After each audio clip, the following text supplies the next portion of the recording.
Hello and welcome back to the Inverted Castle Podcast, a Metroidvania enthusiast podcast. I'm your host, Eric Fox, and with me is the sole beneficiary to Dracula's will, Mr. Thomas Blight. I have all of his dark powers. And we need to stop him, but before we can do that, I still need to talk to him about our game today, which is Castlevania, Aria of Sorrow. The most important thing to do once somebody has acquired the powers of the Dark Lord is, of course, talk to them about video games. Listen, if there is anyone else. Look, I still need to record the podcast. Yes, no, the one thing tying me to this mortal coil. Oh my god. But yeah, Castlevania, a classic. Konami back in 2003 for the GBA. This is another one of Koji Igarashi's produced one, so they follow a similar format to Symphony of the Night. But yeah, this is the first of a duology, the Sorrows, and honestly, I thought it was fantastic. It's pretty good. This is going to be weird, but I kind of feel like it's derivative of Symphony of the Night.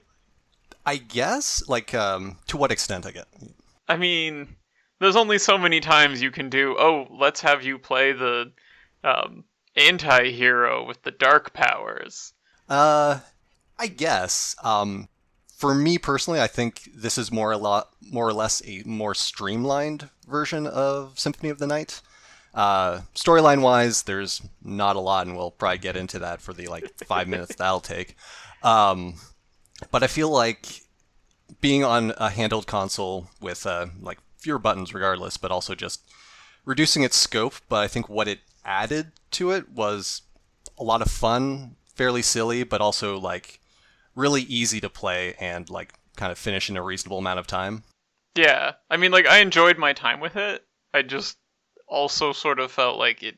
I mean, the big innovation is the soul system, yeah. And then otherwise it's pretty rote, I guess, for Castlevania, which isn't necessarily a bad thing.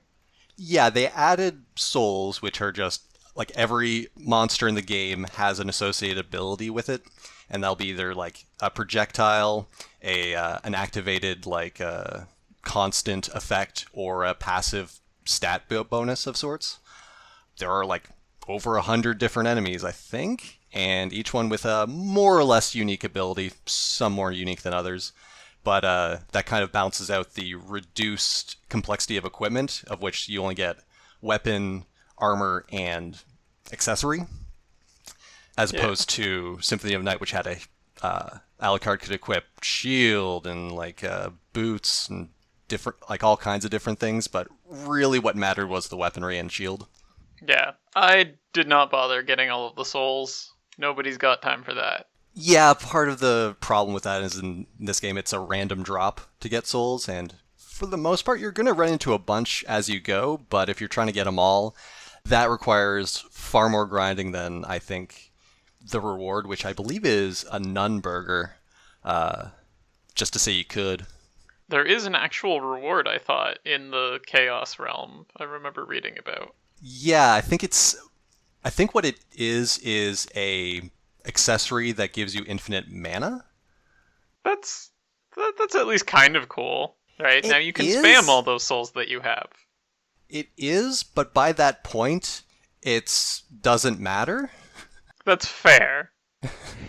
You've already, not only you've beaten the game, you also have to get the souls from the things in the Chaos Realm, the final dungeon, so at that point, all you have really left is the final boss, which, if you've been grinding out souls, you should be able to kill way faster than you'll run out of mana, even if you don't have items to restore mana, which you'll probably also just, have the money for, if not just passively have collected them.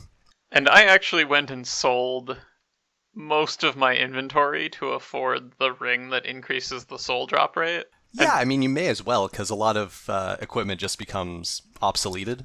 Yeah, and honestly, I didn't find that it helped that much. I was expecting it to be kill one or two, definitely get the soul. It's still a grind.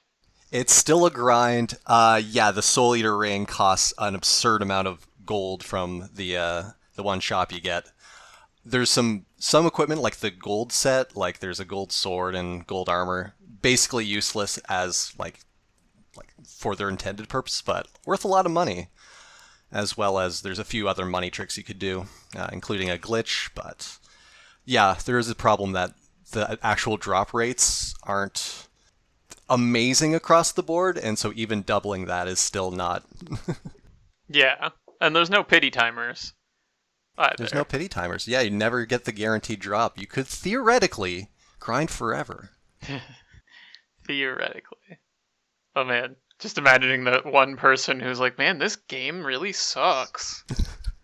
Just because their luck is awful. Their luck is awful, but they're so obstinate that they refuse to not stop. No, I'm beating this.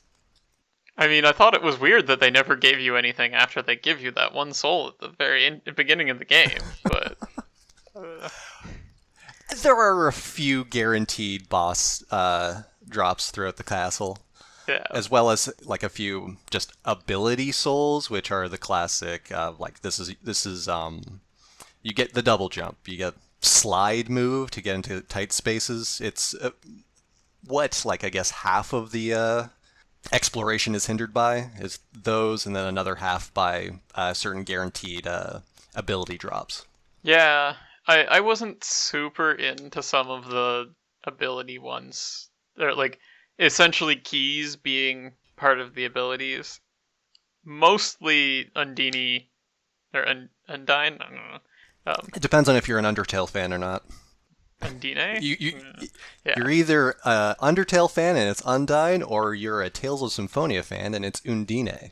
And I've already forgotten the name of the other one. Skula. Skula, yeah. Or Skulla. I don't know. I feel like those probably could have been ability souls without being too bad. I mean, that passive slot is not the most important one in the world. Yeah, or they could have just so for the uninitiated, Undyne lets you walk on water, which there are a couple of places that lets you get to higher ledges before you get like any means of like flight or infinite jump. And Skula lets you sink into the water to explore underwater areas. Specifically for Undine, that one, there's really no point in it being a thing you need to equip and unequip every time, because you could already just hold down and jump into the water while you're walking on it. Yeah. So that was a bit of a missed opportunity. Like, I get with Skula, but also considering that you can go into the menu and turn these abilities on and off regardless, yeah, it just meant that you're always a little hampered. Just like you want a better buff in that slot in your soul slot, but it's got to be eaten up by your your diving suit, for lack of a better word. Admittedly, I spent pretty much the entire time I didn't have one of those two on, with the luck plus one on, being like, this will get me more souls, right? I'm pretty sure that small amount of luck does not matter. But you can't say for certain. I could look up the formulas. Someone's probably obsessive enough to have recorded them. Yeah, I'm sure. But like any drops you got while it was on, hey, you never know. Maybe you wouldn't have gotten it otherwise. But yeah, it's either that, but there are a couple of other like passive buff ones that are interesting. Like one you need for the end game, Succubus, lets you heal up every time you do an attack, and then you can pair that with a rapidly attacking weapon. Very good for randomizers, I will say that. Oh yeah, you mentioned that you had done some randomizers. This game has a pretty great one, if like not particularly extensive, although there is one, and I think that's still in development, that kind of gets a little spicier. But yeah, it lets you replay the game without all the cutscenes and whatnot, and it randomizes what abilities you get in what order, and like where different items and weapons and all that stuff. Like your progression changes because if instead of getting the double jump, you instead get the speed boost. There are certain things you can still get to with just that, even if you don't get any height. It's a lot of fun, I will say, especially if you start trying to tackle bosses way out of order, or if you get certain weapons that you'll never see in the main game regardless. In particular, the boss rush rewards. There are some fun weapons there, but they're not as good as the Cleave Salish, so, you know. That's true. I didn't mess with the boss rush weapons. Yeah, Or boss rush at all. it's a timed. You fight a bunch of bosses, not all of them, but most of them. And if you can beat a certain time, then you get rewarded with the Valman Way, which is a really quick sword in front of you, does like 3 slashes in an instant, and doesn't stop your movement or like actions at all. It's it's powerful, especially with Succubus. You also get the positron rifle, which is mostly just a fun little ranged attack laser on a stick. Oh yeah, I did actually try to use the handgun a little bit. Speaking of guns in this game. You poor soul, how'd that work out for you? It was on one of the iron golems, and I was like, well, if I'm dealing 1 damage anyway. I never went back and killed the iron golems. Oh, did you never get the Killer Mantle Soul? Nope. Yeah, that's basically the only reasonable way to kill it. The Killer Mantle swaps MP and HP of the monster. Iron Golems have no MP, so they just instantly die. The funnel kill with MP. Pretty much, although there are some enemies that have way more MP than HP, and they'll make them basically unkillable, so, watch yourself, but... Weird. Yeah, it's fun. There are, like, a bunch of fun, silly things in this game, as far as souls and equipment, like, the last...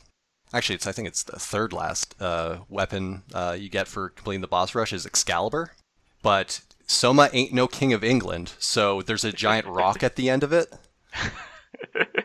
And it's a hammer type? It's basically a hammer. It's really slow. I think it still does holy damage, but it's just Soma swinging this giant club of a holy sword. There's I think one of the souls you can get from the like kung fu maids is a giant vacuum cleaner that if you rub it against the enemy, you start sucking health out of it. Nice. You can get the JoJo summon where you click it and then Soma does the aura aura aura. And there's a ghost that just starts punching forever in front of you as long as you got the mana. I see. I definitely did not get that one. Oh, you poor soul. Yeah, what was your main equip set, I guess? My main equip set? Or just any notable ones you found along the way? I mean, so I did a really annoying thing where I accidentally managed to delete my save and had to revert to the last save state I had made with the Advanced Collection save state functionality. I remember you mentioned this. You had to refight death? Yes. And the annoying thing as well is that there were some souls that I didn't get again until like the very end of the game. Oh no, which ones? Most particularly Lightning Doll. Lightning Doll is probably one of the most efficient spells. Yeah. Gotta say. It's a lot of power, not a lot of mana cost for what it does, and it hits multiple times. Yeah. So I also stuck with the disc armor soul for a long time. Oh, I actually never got that one in my main playthrough, nor either of the randomizer playthroughs I've done since we last spoke. It's cool. It's got a double hit. Ooh, you just kind of throw a saw blade out? Yeah, like you do fairly similar to what the enemy does. Oh, okay. That's neat. Yeah, those were the ones that I think vexed me the most. It was like, I want that lightning again. Give me that lightning. You want that lightning. By the end of the game, I was using Red Minotaur for the active weapon one, which is just the giant axe swing. It spins around basically full screen and hits several times. It is, I think, the most straightforward way of killing the final boss. Oh yeah, it made the final boss very easy because it just turned into pump all of the mana into this. Yeah, it just hits full screen, does a ton of damage, eats through your mana, but if you've been hoarding MP potions like I do, so it's fine. I did the exact same thing. Which I had. Actually, weirdly, I don't know why I did it, but I used a lot of the health potions in the Chaos Realm leading up to the boss. I was like, oh no, I don't have enough health. Oh no. Now I'm gonna have to dip into all of my mana potions and just try to kill this before it kills me. I mean, that's the strat, offense and the defense and how they are the best of each other. Yeah. Yeah, up until the Chaos Realm, I was kind of messing around. I used the Student Witch Soul a lot, which is just throw out a little kitty that runs across the screen. Just for flavor, honestly. I think it's funny. I also got the Waiter Skeleton one. That one's the curry? It is the curry. I kept expecting it to have, persistent damage. Yeah, but it does have a taunt effect. Yeah? Okay, I never picked up on the taunt effect. Yeah, if you throw it out, then enemies will focus on it instead of you, and basically allow you to do free stuff for as much as you want. Well, that's kind of cool. Yeah, there are a lot of things like part of what I like about this game is that, especially when you're doing the randomizer and getting new souls every time you're playing through, you get to fuck around a little bit, try out different stuff. I never really messed around with that many of the R souls. Usually whenever I'd get a new one, I'd just throw it on for a little bit. It was hard to get rid of the JoJo one because it actually was pretty effective. Yeah. It didn't do a lot of damage, but a lot of enemies were still getting hit stunned by it. So while it's going, just use my weapon for actual damage. Yeah, I used Imp for a fairly long time, and I was like, this Imp is not actually doing anything. No, there's another one that's like it called Alistor, but it's a really, really late game soul. Oh yeah, that's one of that's the sword enemy in the Chaos realm, right?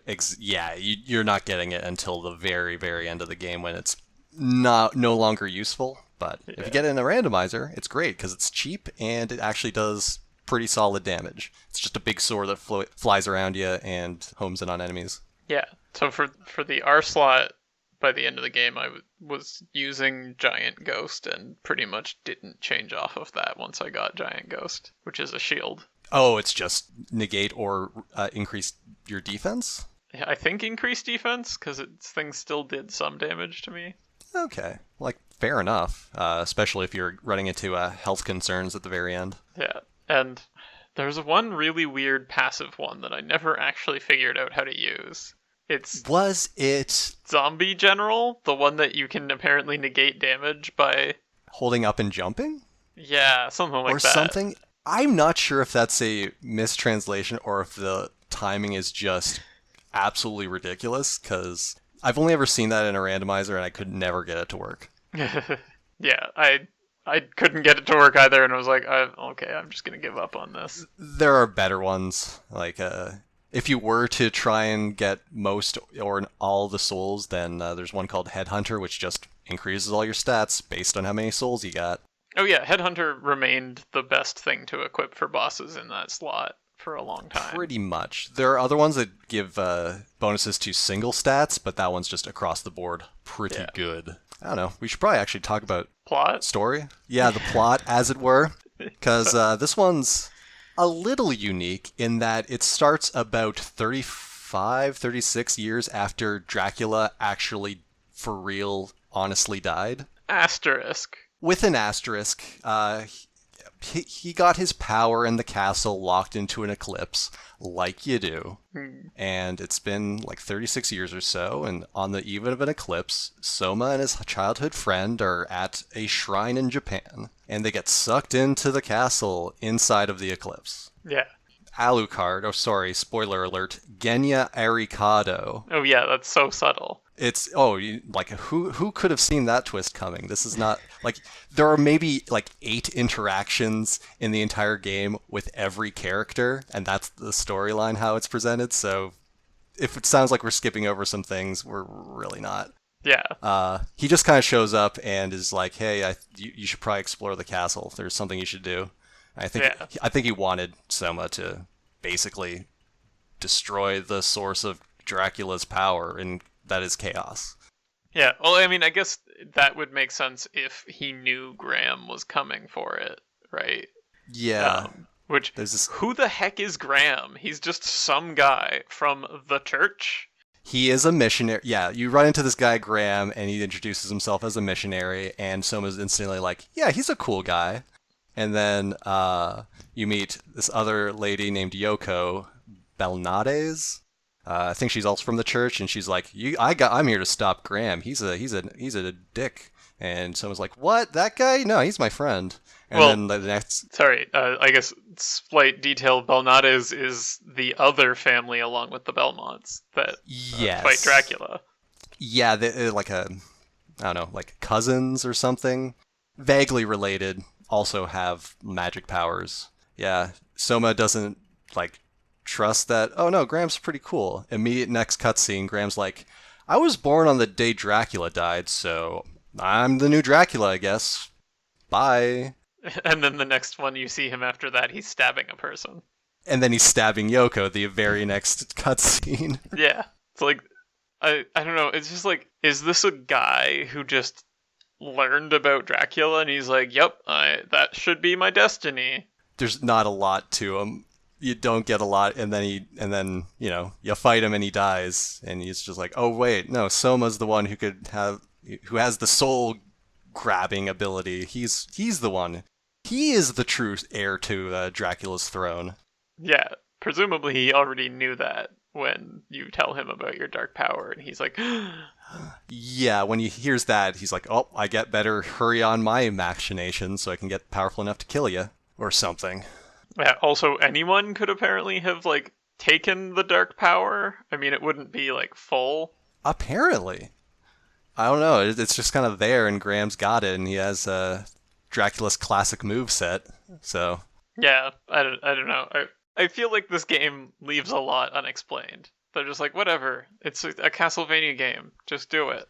Just do it, just get to the point and fight the Dracula guy, and then you fight the Chaos Demon guy, and then you're done. Except it's funny because they're also clearly, like, wanting to mix it up from the formula, because you're Dracula, and you're fighting not Dracula for control of Dracula's castle. Yeah, you do fight a Belmont. We should probably mention that around this time, you run into a character named Jay. Or rather, for one cutscene, his name is Jay. And he's like, okay, I've had amnesia for 36 years, around the time when Dracula was defeated. I bet that's important.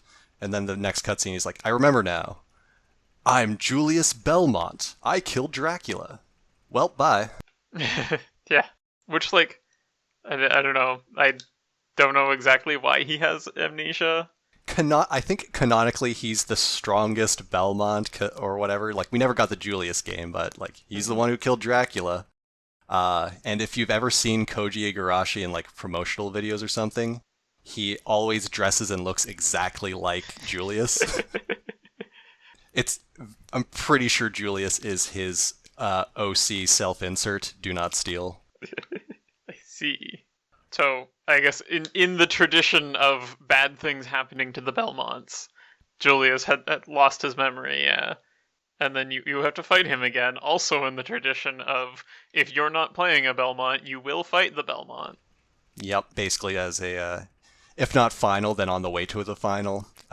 Sometimes you fight the Belmont even if you are the Belmont. Yeah, kinda. Although, no, that's your mentor in Circle of the Moon. He's not a Belmont, right? I can't remember. It's been far too long since I played Circle of the Moon, and that's a different, like, way in the past from this game, I think. Circle of the Moon was 2 years before this one. I mean, in-game timeline-wise. Yes, in-game timeline, yes. That I don't know, but like they literally rapid fired these GBA ones. Circle of the Moon was 2001, Harmony of Dissonance was 2002, and Aria of Sorrow was 2003. Man. And then Dawn is 2005. And yeah, Dawn of Sorrow, like, I guess someone liked these characters. They clearly probably put way more pre-planning into them than what ended up in the actual game. Mm-hmm. So they all show up again in the sequel, and I guess there's a bit more. There's certainly a better bonus like mode. Like in this one, after you beat the game, there's Julius mode, where it's more of a action-focused like Castlevania, where you play as Julius with his moveset, and it's okay if Arcadian, kind of not the strength of these more exploratory games, but the task, this tool assisted speedrun is fantastic. The quickest way to move is to instantly jump and like dive kick back down within a frame. I see. So it's just him yelling as he does this little kick dance across the castle. It's great. Which reminds me, the jumper skeleton was the weirdest thing in this. It's the only regular enemy that has a permanent ability soul. Yeah, it's a funny little guy. He's a skeleton with a scarf, and he does the dive kick. And you don't get to do the dive kick unless you kill him and steal his soul. Yeah. And it's not a soul you equip, it's just a permanent ability. And he's the only one, and there's only one, I think, in the game. Just on the way to the true final ending. Yep. It's, I like him, and The soul isn't necessary. You can do some shenanigans if you were to say get in a randomizer to like bounce off of candles and whatnot to get a bit more height. But other than that, it doesn't do any damage. Basically, will likely always get you hurt if you try and use it offensively. But it's fun. Yeah, like the slide. It does technically deal damage, and so I just ran through zombies like that until you get the dash. Which, they put the dash at the end of the exploration with only 2 bosses left to go. Why? If you had perhaps mainlined toward Graham, the fake final boss, getting it then and then using it to kind of like hunt out anything you missed is convenient, but man, not getting it early in a randomizer sucks. It's so convenient because it's so fast and so cheap and does damage. Yeah. I mean, I love dashes, so... You do love dashes, and this game does have a back dash of sorts, but it's not really useful. Yeah, and it was... I definitely tried to do a bunch of animation canceling, which did not actually work in this one. At least on most of the sword weapons. Yeah, this actually, I think it might have been intentional. There are some swords that look worse, like the katana set, which has the like vertical slice, but it does get canceled upon landing. So unlike other ones of its ilk, Yeah, the like standard straight swords seemed to not be cancelable except by backdash, which is still sort of useful. But I was used to Symphony of the Night, like jumping, everything slashing right before you land so that you can slash again the moment that you land. Yeah, I will say that whether or not a weapon could be canceled from like a landing from a jump really determined whether or not I was ever going to use it. No, I mean I mostly stuck with the straight swords, so. Yeah, part of like in my main playthrough, I knew where the giant cancelable holy sword with almost the best stats in the game. I think it's just shy of a random, like, incredibly rare drop from the final guard enemy, which is just a bunch of health in a giant armor guy. Yeah, the Cleave Salish, I think is how it's pronounced. It looks like Claim Salace, so forgive me if I can't read Gaelic or whatever that is. How dare you? How dare you not be an expert on all pronunciations? Although, speaking of localization, I feel like they screwed up the localization on a couple things, at least they sure in the did. version I was playing, where we've got, like, Ronginuses. You got the Ronginus Lance. Actually, early game, you know what I used? I got a lucky rare drop off of the Witch, I think. Okay. I've forgotten the name of the lance now. Oh no. But it was by far my most powerful weapon for a really long time. Was it like a lightning lance? It's just a lance that's like orange or brown. It doesn't have any elemental affinity, I thought. Yeah. Again, there's an elemental system in this game, but outside of holy and dark, it really doesn't matter. Yeah, like there's that like armor that specifically says that it's more resistant to water attacks. I think there might be one water attack in the game. It's from like the first enemy you see, almost the merman. Oh, the merman's water gun. Yeah, I'm pretty sure that's it. Maybe some of the other aquatic things, but they mostly just run into you, so who knows. Yeah, I was expecting there to be a lot more in the way of elemental stuff. No, that's what makes the Cleave Salish so good, is like almost everything's weak to holy, or at the very least neutral, so you just cleave through it. Outside of the Julius fight, because he's a Belmont and thus holy elemental, and that's where you switch to the Darkness Sword, which is otherwise useless because everything resists it. Wait, I think I just fought him with... I think I had a neutral weapon because I hadn't figured out how to get into the waterfall yet there. Oh, yeah. The waterfall was actually like the last thing I did. The waterfalls is pretty much completely optional, but it's like it requires you to like look at, there's a little engraving that looks like an enemy, and you have to know that, okay, I can use that enemy's soul to like charge past the waterfall. It's one of the ones that transforms you into this giant beast, and you just kind of tear across the screen. Mostly useless in normal gameplay, but hey, it solved that thing. Yeah, so I did most of the end game with. There are two that are described as Dragon Slayer swords, Ascalon and Balmung. Yeah, Balmung was useful until I used got there. the straight sword one, which I don't remember which one it is now. That would probably be Ascalon, because I'm pretty sure Balmung, it was a big guy that you needed to backdash with.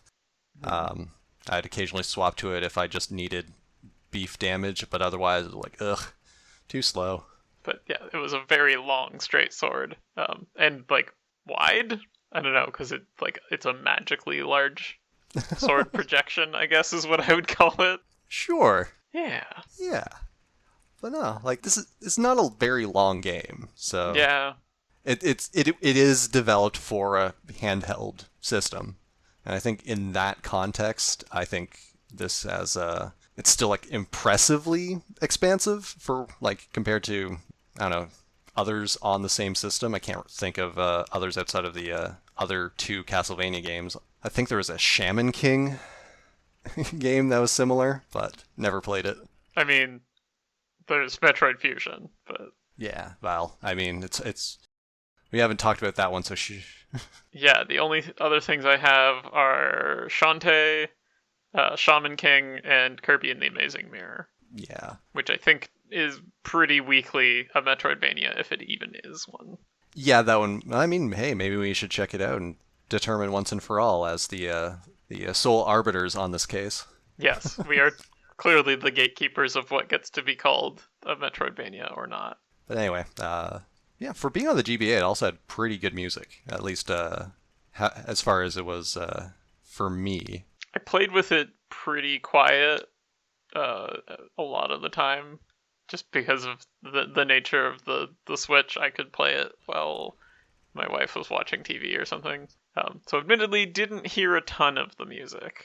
It's mostly just faithful like recreations or like just in the same style as Castlevania's normally had. But I found that on the GBA, a lot of the time its sound chip just grates a little too much. But I didn't really find that here. But there is like I think it's in the true ending. There's like a brief Bloody Tears reference. Oh, okay. And I was like, I get what you're doing here. I getcha. Oh man, yeah, that reminds me of the fake game over or alternate game over if you if you die after unlocking the true final boss. Oh yeah, I got that naturally because I had no health potions. So you got to see it like just legitimately. I just knew it was there, so I just intentionally died at one point. Yeah. So what the scene is essentially a throwback to the beginning of Symphony of the Night and maybe the end of Rondo of Blood, I forget, where Julius comes to confront Soma and he's sitting on Dracula's throne sipping a goblet of presumably blood and throws the glass and fade to black. Yeah, because there was enough talk and they're about to have at each other. Yes. Yeah, if you fail after unlocking the true end, it's essentially implied that Soma becomes new Dracula. He lost his will to chaos. Yeah, he lost the Battle of Wills. It's a fun little homage and didn't need to happen. And yeah, it's cute. It's cute. My annoyance was that it's unskippable, so I had to reset the game every time that I got it. How many times did you get it? Maybe 3 before I was like, okay, I'm gonna go all the way out of the Chaos Realm and go buy some potions. Oh, like a good boy. Yeah, I think actually, if you get deep into the Chaos Realm only to find that you're just under-equipped, getting back out is a bit of a slog. There's no fast travel like there is for the rest of the castle. I mean, you can giant bat your way through most of the encounters, but yeah, it is a bit of a slog. Yeah, sure. It's still, like, more annoying than it really needed to be. By the time you get to the end, you may as well just have a teleporter there. I don't see why not. I don't know. I never found the teleporters to be in places that were all that convenient, so... They were always a little farther away from a save point than you'd like. Yeah, they're always a little further from a save point and a little further from a main junction. I think they're supposed to be kind of, like, deep in... to get around that way, but There, at the very least, there is one that's near enough to the shop and also your friend who's kind of hanging out outside. Yep. And Yoko just lying unconscious on the ground after being stabbed. They really don't do a lot with her character or any character. Yeah, look, we're not going to develop anyone except maybe the childhood friend a little. A little, but also it is. If you've ever seen anything that ever used the phrase "childhood friend," you already understand the entirety of their relationship. Mm-hmm. Mm-hmm. This isn't the. You're not here for the plot. Even the true end is kind of just, oh, you did it. You made some friends, and maybe you'll see each other again. And then Dawn of Sorrow happens, and you totally do. Woo. Yeah, Dawn of Sorrow is pretty good. I remember, but maybe we'll see that someday. I have never played any of the DS ones. I don't really know why, but I was not that into the genre at that point. It seems like you're still not super in love with this style regardless, because all of the DS ones kind of fit this style. Yeah, I don't know. The RPG parts never been that much of my thing. I think I've said that before. The like somewhat slow and less nimble combat also not sort of my thing. Did you try out Julius mode? I didn't. I guess I should have. I mean, like honestly, just a couple of minutes there. It's fine. It gets extended a whole lot for better and worse in the DS sequel, Dawn of Sorrow. But and in this one, yeah, you got your whip and all of the classic Belmont sub weapons, and it's basically just go to town and it's essentially a glorified boss rush. But it's not so much more like nimble than Soma is, except he does have a little invulnerability frame like move, which he actually uses on you a whole lot in his fight. Yeah, I enjoyed his fight. I think his fight is probably the most fun fight in the game. It is definitely the most fun fight. It's probably the hardest, or at the very least the least cheesable with just the right soul.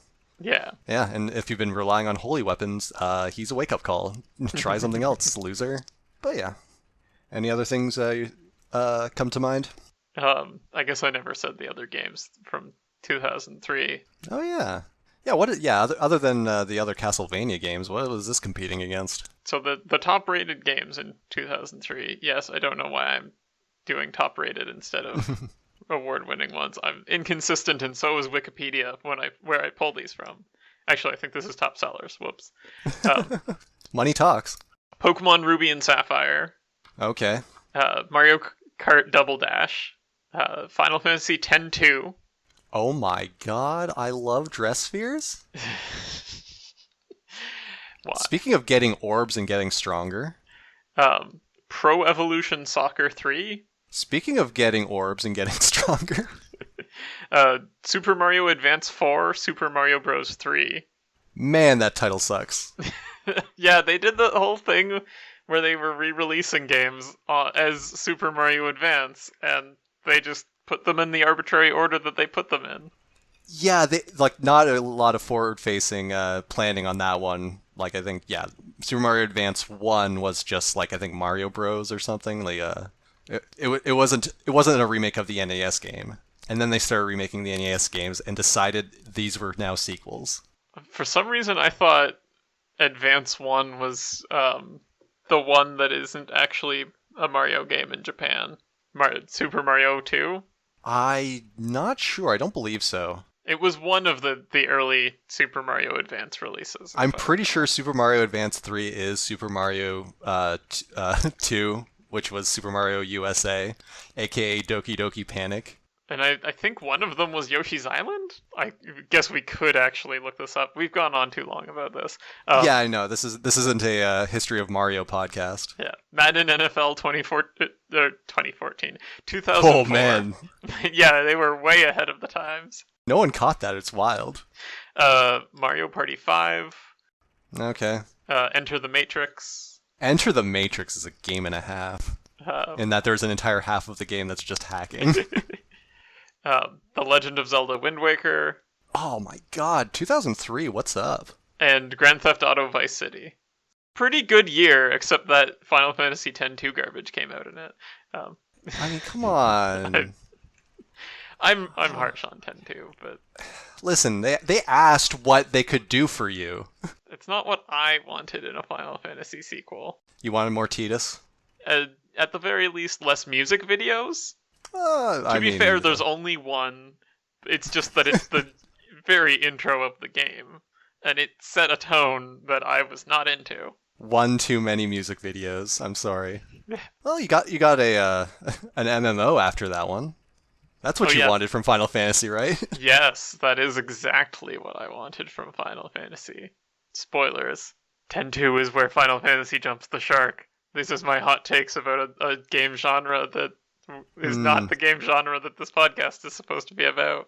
I'll let this one slide for now, but I might be able to argue at earlier entries in which sharks were jumped, but we'll let it go for now. But yeah, that was like there was a lot of good games coming out, even like especially for the GBA too. Like that was the third gen Pokemon. Yeah. So a lot of long games, and then this one still managed to be kind of a cult hit, and it was the only one from that from the system that got like sequels, and Igarashi kept doing his thing. So yeah. But where would you rate this game? Yeah. I mean that's an interesting question. So like, it's really gonna be where does it rank with regard to Symphony, I think. Yeah, it was enjoyable. I don't particularly care for collection mechanics. I mean, we mentioned Pokemon. Pokemon is maybe the one that I will tolerate. But anything else that has any sort of mons, no. I mean, this one has at least as much of catching all. Yeah. You don't need to do it, and in Pokemon, I can't remember the last time I had any inclination to get any of M other than the ones I like. Yeah. So it's like, for me, this is definitely... I don't know, I keep feeling like I'm just penalizing it for being on the GBA. Of like, this game is not as ambitious as Symphony of the Night. Mm-hmm. It's not as original as Symphony of the Night, but that's kind of a thing of like, oh, well, yeah, the rest of the Castlevania games that are going to be in the genre aren't going to be as original as Symphony of the Night. And even the other ones on the system, this one is probably the most original. Yeah. Circle of the Moon has some sauce, but I don't know. So, to me, it's, do I put this, do I form a section of my stack rank I will refer to this is a member of a good series, but I just don't love this member particularly, section? Or do I put it, I don't know, below Maze of Gallius? Oh no. Below Maze of Gallius? I mean, there is also the option of above Guacamelee, but... Which, like, I don't know, I feel like this is kind of similar to that, in that, like, I had a good time with this. I don't think you're never gonna think about it again. Yeah. That's disappointing, but fair. I can't fault you. So I think I'm going to put it below Metroid Prime, right above Maze of Gallius. Okay. I'm giving Metroid Prime points here for trying something different. Okay. Like, at the very least, yeah. Like, ambition goes a long way. I gotcha. But Maze of Gallius is too jank. Yeah. See, I really like Maze of Gallius, but also that's not even in the running for me. Yeah, so what number is that now for you? So that is the 8th for me. 8th game. 8th best game, not too bad. Of all time. Yes, of all time. Definitely, these numbers will never change. For myself, I'm actually putting it just above Symphony of the Night. Whoa, you're putting it above Symphony of the Night? I find it to be far more replayable than Symphony of the Night. I think its length and the fact that if I don't care about 100%ing it, and also by virtue of it being like one of the first randomizers I ever played, I think a lot of that boosts it up quite a bit. But I feel like there's a lot more variety, I find. It's funner, and it gets out while the getting's good. Whereas I feel like if I'm going to like fully complete Symphony of the Night, once you get to the inverted castle, it starts to like become unfocused and meander a whole lot. Insert joke here about the podcast. That's fair. On both accounts. We do lose focus and meander a whole bunch. When have we ever started talking about Mario games? Or Final Fantasy. Or Final or about the times that we've meandered. This is getting dangerously meta. It is. So, in order to kind of pull the emergency brake here, I'll say that if you enjoy the show, like us on Facebook or do the needful. Follow us on Twitter at InvertedCastleP or email us at invertedcastlepodcast@gmail.com. I'm not missing anything, all right? Am I? I have to tell you what game we're playing next. That's true. Which... Yeah, teacher, I almost forgot. You didn't assign us homework. I'm feeling like we should go back to ye olden days again. Back to the past, Samurai Jack style? Yeah. And actually, funnily enough, this is another game in the Dragon Slayer series. You son of... It'll be better, I promise. It better be, or it better be worse. Legacy of the Wizard. I know this game. Which in Japan was Dragon Slayer for Drassla family? Drassel family? The Drassel family. Yeah. Yeah, I've seen entire playthroughs of this game. Good luck to us both. This is get your guide ready. Is this I know there's a Famicom port, I believe, but was there MSX/PC98? Oh, I don't even remember. I don't have that written down on my big list of games. Well, we'll figure it out, and probably much like the Dragon Slayer episode, try and find different ports and compare and contrast if they exist. Otherwise, that's going to be some fun, in heavy quotes. Oh, how do you like run-based Metroidvanias? Slightly. Slightly. It's a unique game, but... Yeah. I mean, I'm interested in it because of I've heard about the character swapping. I was like, oh, that's a thing that Metroidvanias don't really do very much. Oh, yeah. Maybe that's for a good reason. It's somewhat similar to Maze of Gallius, I think. I'm not sure, though, so save it for next time. With that, I think it's time to bid you adieu. I've been Eric Fox. And I've been Thomas Blight. And until next time, if we ever lose our way, you gotta be the ones to kill us. Yeah. Also, don't go to Japanese shrines during eclipses. It's so important.